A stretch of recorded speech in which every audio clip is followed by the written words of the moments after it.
Hey y'all, it's Katie. Welcome back to my YouTube channel, Katie Garrison Fitness. And today we're going to talk about how much exercise that you should do in a week. What are the exercise guidelines and how they should apply to your week. So here we go.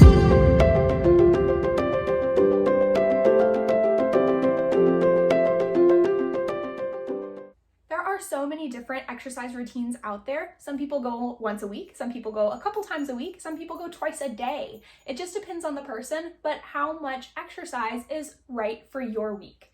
So we're gonna look at that today. Today I'll be referencing two different sources. One is the ACSM's Guidelines for Exercise Testing and Prescription, and two is the U.S. Department of Health and Human Services Physical Activity Guidelines for Americans, 2nd edition. Today we're gonna cover how much cardio, how much resistance training, and how many other kinds of training we should do throughout our week to make sure we get a well-rounded, balanced exercise routine. So first up, we have aerobic exercise, aka cardio. Basically, when you elevate your heart rate above baseline, that is when we are doing cardio. We have 3 different age groups of categories that we'll be looking at today. First is kids, ages 6 through 17. Second is adults, ages 18 through 65. And then third is older adults, age 65 and above. And then when we look at cardio, we have to think about intensities as well. So we'll be talking in 3 different intensities here today. So we have low intensity, which is when your heart rate is low and you can still maintain normal speech patterns. You can say a whole sentence at one time without feeling winded or out of breath or having to take stops. Second is moderate, which means that you can say little phrases at a time, but maybe you can't say a full sentence because you're working so hard, your heart rate is up to that moderate level. And third is that vigorous level of intensity where you might only be able to say a couple words between breaths. So you're working so hard, your respiration rate is up, your heart rate is up. Those are our maximal levels of exercise. So vigorous intensity. So for kids, the basic guideline is 60 minutes of play a day. So that can be anything between playing tag, running around in the backyard, playing with your dog. That can just be playing at the playground. Whatever that is for you, 60 minutes a day for kids. For adults, we're looking at a little bit more of a complex prescription here. We're looking at 150 minutes to 300 minutes or more of moderate intensity exercise where you're able to say a full phrase without taking a breath, but you still have that higher respiration rate and higher heart rate. Or we get to do 75 to 150 minutes of vigorous intensity exercise, which is that higher level where you can only say a couple words at a time. Or you can do a combo of both moderate intensity and vigorous intensity activity to add up to above 150 minutes a week, which is 2.5 hours. So if you think about your week, if we spread out that 2.5 hours, that can be 30 minutes a day.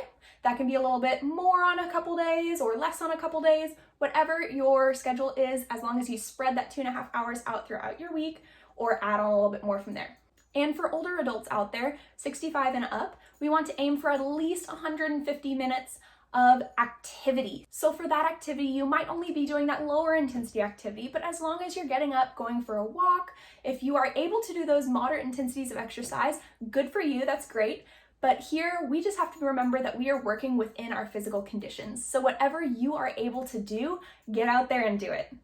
And number 2, we have resistance training, which means that you can use weights or body weight or any kind of activity that challenges your muscles and bones. So for kids, in this guideline, we are rolling that right into our 60 minutes of play a day, at least 3 days a week. We are going to incorporate some resistance activities into their routines. So for this, that means that you can challenge them to do some push-ups or squats. You can challenge them to go play on a playground where they're using the monkey bars. They're supporting their own body weight and challenging their muscles. So any activity like that for kids, whether they're in sports or gymnastics or any kind of activity that challenges their muscles and their bones, we're going to do that at least 3 days a week for kiddos.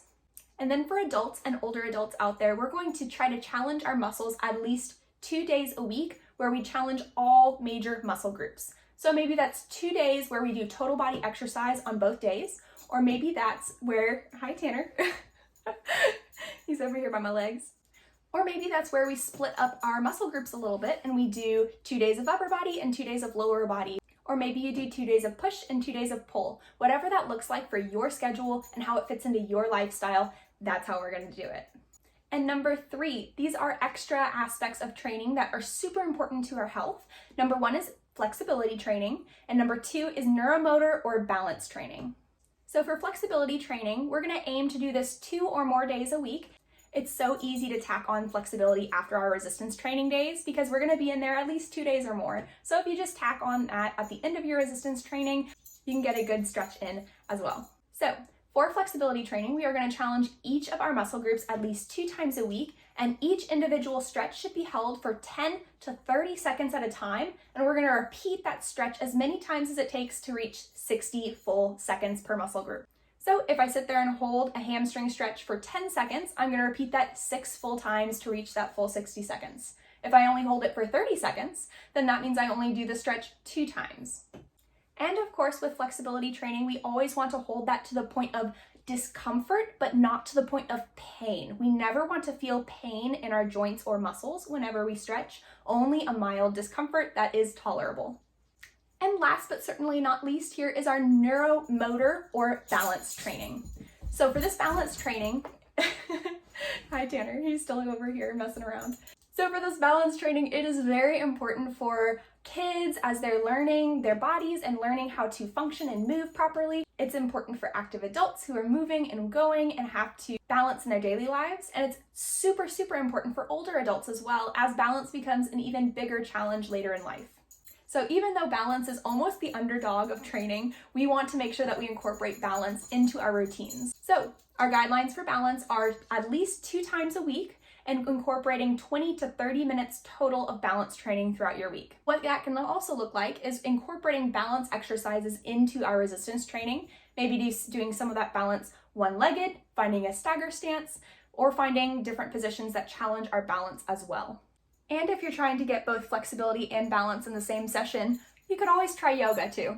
Also, last thing, bonus tip here, is to break up our sitting time. I mentioned this in my last video on making exercise a habit, but it's also super important, and the US Department of Health and Human Services included this in their guidelines as well, is to break up sitting time. The more we can break up our sedentary time at desk, on the couch, whatever that is for you, the more active we are throughout our day, the more active time we'll be able to build up throughout our week to add to that 150 to 300 minutes of activity throughout our week. So now that we know all the guidelines for aerobic, resistance, flexibility, and neuromotor training, we can incorporate all those aspects of fitness into our weekly routine. So all we have to do is bring out that calendar, bring out that schedule, and then place those things in throughout our week, trying to total those minutes up to that 150 cardio minutes, those 2 days a week or more of resistance training, and whatever that looks like for your schedule with the flexibility and the balance training. So now that you know what to do, you are equipped. You have that in your toolbox to apply to your fitness routine, so you're all set up for success. So I hope this video was super informative for you. If it was, give it a like below and go ahead and shoot me some comments. I've already finished all my videos for October, and so I'm going to try to stick to my posting schedule of every Friday, giving y'all some new content, but I still would like some recommendations. So let me know what you would like to see below. Go ahead and shoot that in the comments and let me know. So as always, stay healthy and I'll see you later. Bye. And Tanner wanted to say hello. Say hello, Tanner, to all your adoring fans. Hello. He's more interested.